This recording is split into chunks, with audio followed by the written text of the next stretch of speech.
Heavy rain potential pa rin sa may bahagi ng Davao Region and the rest ng Eastern Mindanao. Magpapatuloy epekto ng namumuong equatorial trough. Pero nalalabi ng Northern Luzon hanggang Southern Luzon at ilang portions ng Northern Visayas. Makakaranas pa rin ng fair weather at magiging humid at mataas ang dry humid natin ngayong araw.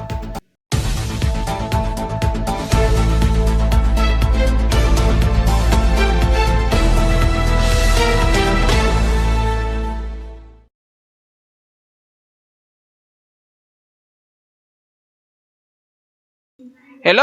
Good morning mga folks! Welcome po muli sa ating Daily Weather Bulletin at Analysis para sa araw ng Miyerkules, February 28, 2024. Ang oras sa ating voice from umaga ay alas 11:44 na ng umaga. Well, patuloy pa rin na makakaranas tayo ng maalinsangang panahon, fair weather, lalo na sa bahagi ng Luzon area. Despite na merong umiiral pa rin na medyo malamig na simoy ng hangin, pero pagsapit ng umaga at tanghali, ay naghahalo po ang ating iselis na nagpapainit sa atin sa halos silangan ng bansa na magdudulot na naman ng kaulapan at mga kalat-kalat na pag-ulan. Expected na magiging maaraw pa rin ang ating maghapon at maalinsangan, so huwag po masyadong magbibilad sa tinding sikat ng araw dahil umiiral na po ang tuloy-tuloy na transition ng dry season.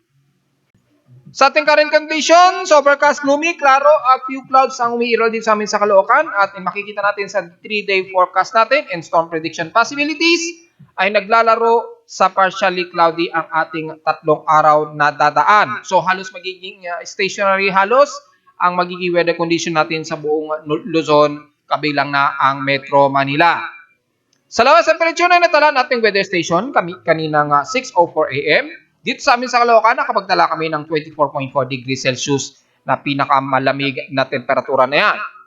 Kahapon, nakapagtala kami ng katataman na maalinsanganan maituturing at 33.3 degrees Celsius ang naitala namin, mga 10:04 AM. Ibig sabihin lamang yan ay medyo mababa pa rin ang ating heat index na nasa 37.1 degrees Celsius lamang. Kung tatabi natin sa official heat index ni Pag-asa kahapon, ay so far wala rin silang naitala na mas mataas o danger level na heat index sa iba't ibang panig ng bansa mula sa data feed ni Pag-asa mismo. Pero sa ating pitch extremes in past 24 hours, nangunguna sa maalinsangan ng San Jose, dyan sa may Mindoro, na sumarado sa kanila at 36 degrees Celsius na tinding alinsangan. Sa lawas temperature naman sa Baguio City, mas bumaba rin sa kanila na nasa 13.4 degrees Celsius. Ang grabing lamig na po yan sa kanila. So, ibig sabihin lamang umiiral pa rin ang ating amihan. Pero sa umaga ay naramdam natin ang transition ng dry season. Sa gabi lamang talaga at madaling araw na natin ito nararamdaman itong amihan. Sa Inulan naman ng Kasiguran Aurora na nasa at least light rain shower sila na total of 8.5 mm ang total rainfall. Wala naman kami naging pag-ulan sa amin kahapon sa Caloocan. So, diretso agad tayo sa ating outside humidity since wala naman tayong volcanic thermal alert status bagi sa ating space weather status natin dahil pare-parehong tahimik at kalmado. Sa ating humidity ay medyo drier po tayo at 53% po. So, ibig sabihin ang ating CBI o Chandler Fire Index ay posibleng tumaas yan na ngayon ay nasa moderate na po at 16.8% na po ang level nito. So, in case na tumaas yan at mag-high, ingat po sa mga kababayan natin, lalo na sa mga malalapit sa mga kabundukan na posibleng magkaroon ng wildfires. Matataas po ang ating combustion ng fire kapag sobrang tuyo po ang ating paligid o halos walang water moisture sa paligid. Kapag kaganyan po kasi, mas mabilis po mag-ignite ang mga sunog sa ating mga paligid. Tumataas ito ng 1%, so ang ating atmospheric pressure natin mataas po at 1,014 hectopascals and steady ito since last hour. So kaninang 7:36 AM ay pumatak ito ng 1,015 hectopascals na pinakamataas so far ngayong araw. Sa ating low tide status ay na natin kasalukuyang nasa maximum pa-maximum high tide na po tayo. So may 59 minutes and na lamang tayo para mag-maximum ito at 12:45 ng tanghali.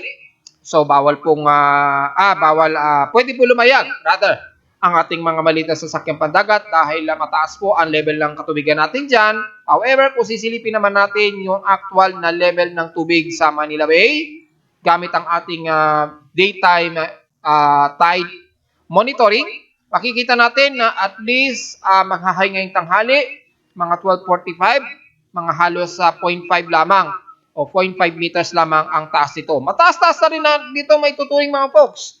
Mataas na rin ito may tuturing. Although hindi siya umabot ng 1 meter, mataas na rin yan para sa mga nag-harvest natin ng mga maliliit na mangingisda.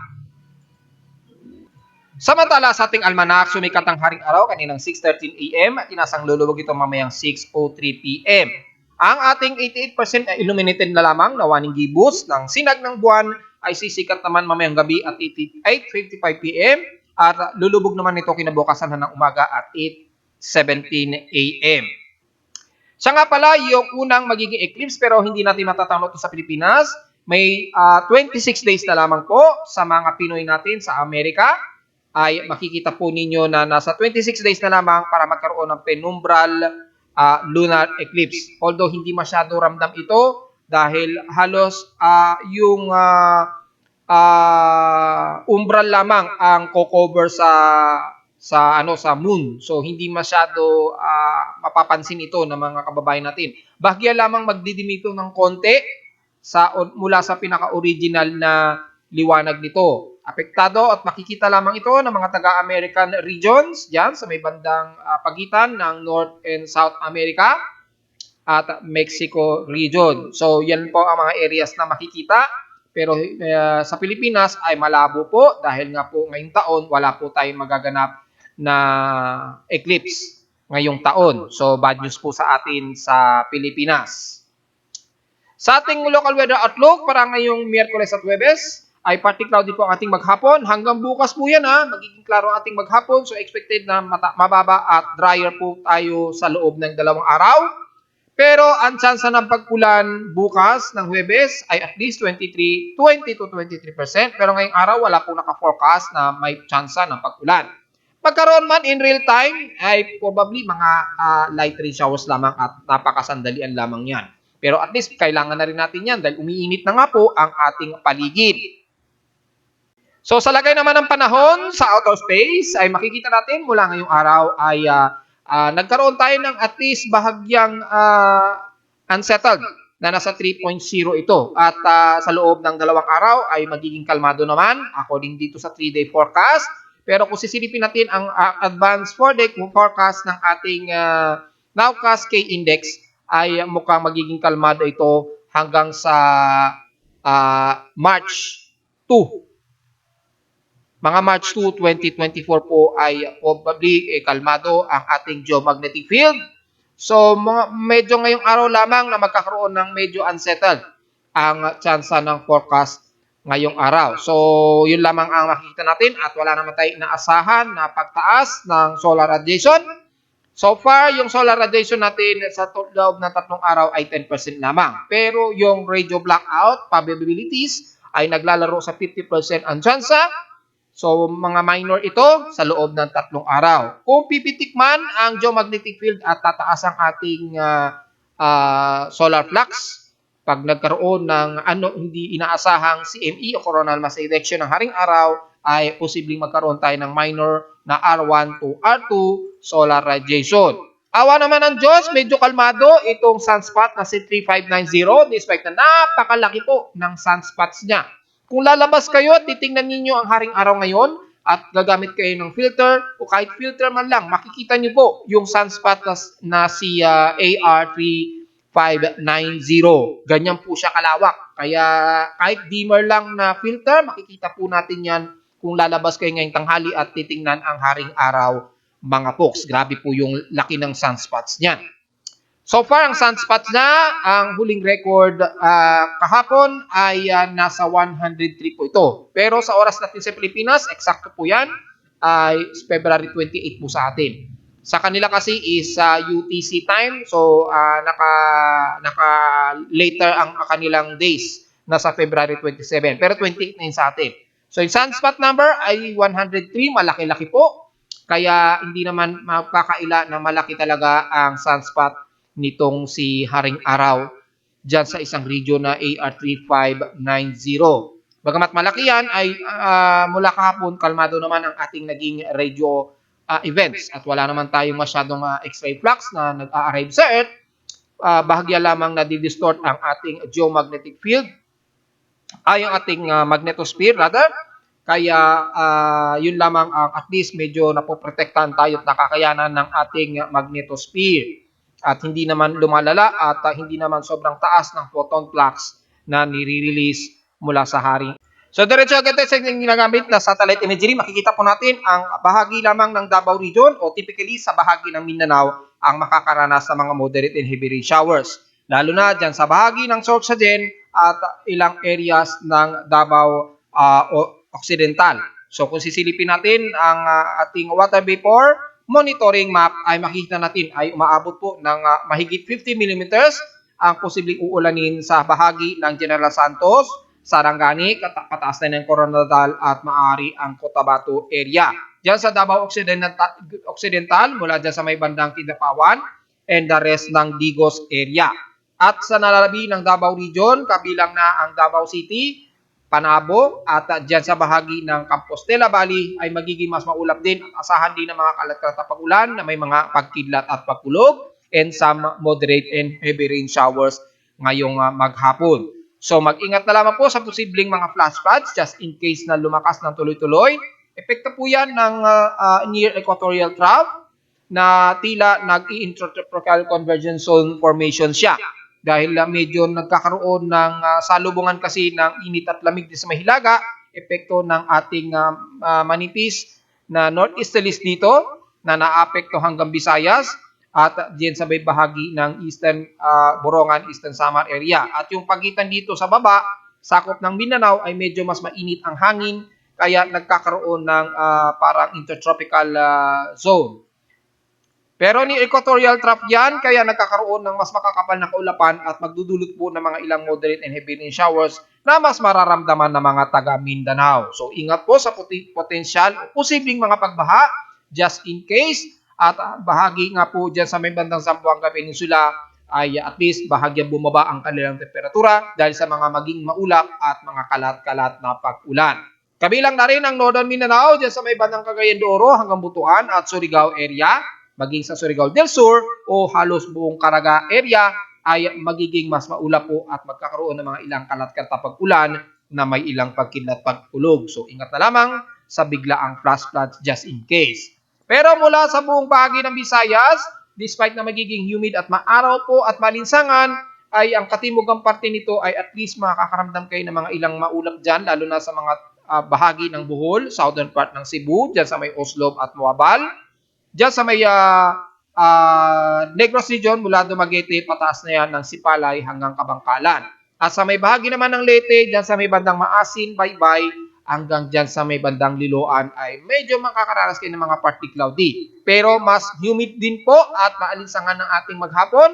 So wag po magbibilad sa tinding sikat ng araw dahil halos mataas po. Umaabot po sa 11 UV index ang tinding sikat ng ating araw. Lalo na sa northern part ng Visayas, diyan sa Panay Island, Daan Bantayan sa Cebu, Bacolod, Biliran Island, at Ormoc at Tacloban at kabilang na ang Katarman at Lawang sa may bandang Eastern Northern Samar ay magiging mas maaliwalas po at mas maalinsangan na kasabay ang bahagi ng Masbate Island. So wag po masyadong magbibilat at expected magkaroon man ng mga isolated rain showers.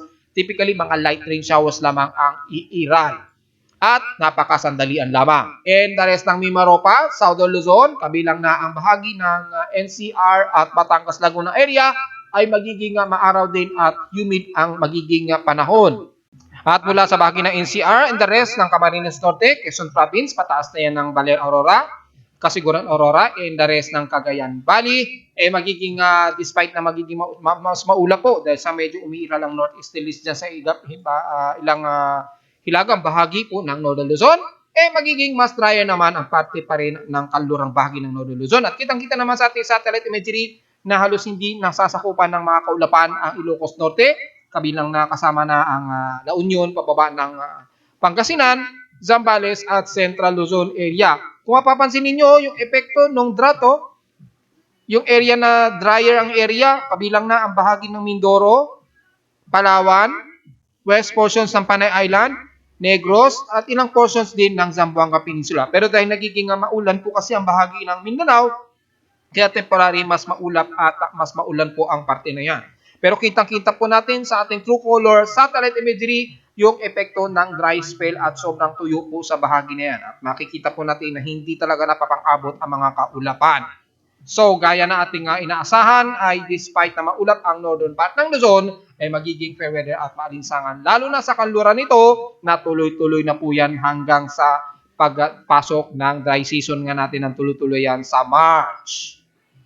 At since wala naman tayong naasahan na mamabantayan ng anumang tropical disturbance, ay makikita natin ay tuloy-tuloy pa rin maging sa unang linggo ng March ang medyo umiiral pa rin na manipis na northeasterlies natin.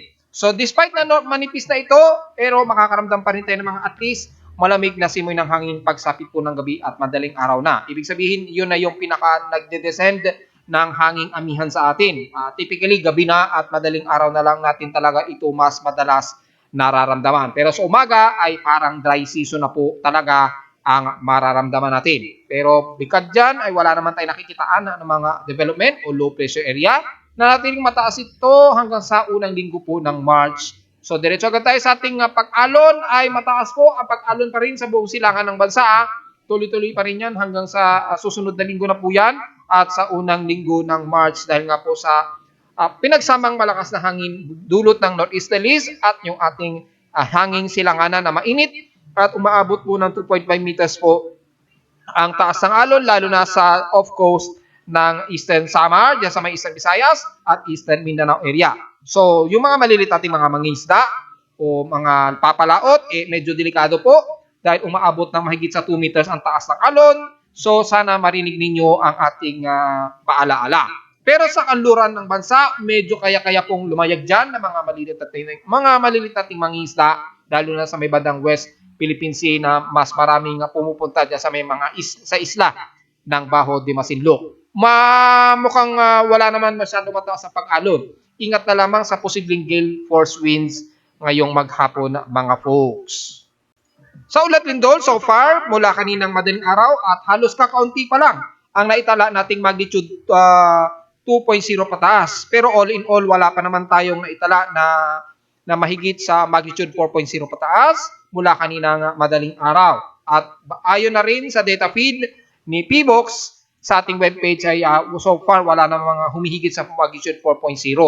So wala tayong magiging komento dyan ng mga folks. At kung sisilipin natin yung latest historical earthquake data natin para ngayong araw at since kahapon, sa buong month of January to February, nakatotal na tayo ng 2,368 total earthquakes po mga folks. 2,251 dito, magnitude 2.0 pataas. 97 dito ay magnitude 4.0 pataas. At 14 na po ang magnitude 5.0 pataas. At wala pa naman o isa pa lang naman ang naging magnitude 6.0 pataas so far. Pero by the month of February, kung sisilipin natin, ay nakakatotal na tayo na 1,001 na total earthquakes sa bansa, mga folks. At 932 dito, magnitude 2.0 pataas. 59 dito ay magnitude 4.0 pataas. At nanatiling 10 ang ating magnitude 5.0 pataas. So, mula magnitude 2.0 pataas, so far, nakaka 1,001 total earthquakes na po tayo sa buong bansa, mga folks. At awa naman ng Diyos, wala pa naman tayo naitala na magnitude 6.0 pataas. At narito naman ang ating 3-day 20 weather forecast para sa araw ng Miyerkules, February 28, 2024.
At hanggang dito na lang po ating Daily Weather Bulletin at Analysis para sa araw ng Miyerkules, February 28, 2024. Huwag mo kalilimutan na mag-like, share, subscribe po sa ating YouTube channel. Visit lamang anytime sa ating website at www.pimoweather.com para sa mga real-time na gusto nyo agad makita ang lagay ng ating panahon. In real-time po yan madalas. Makikita yan sa aking website. At hindi na sa mga report na hindi natin nabanggit ngayong umaga, makikita nyo lamang dito anytime. At lalo na sa lagay namin ng panahon sa Caloocan mula sa aking weather stations and syempre mula sa mga data feeds mula sa iba't ibang weather agencies. Maraming salamat po mga folks at magandang umaga po. Magandang tanghali po pala sa ating lahat.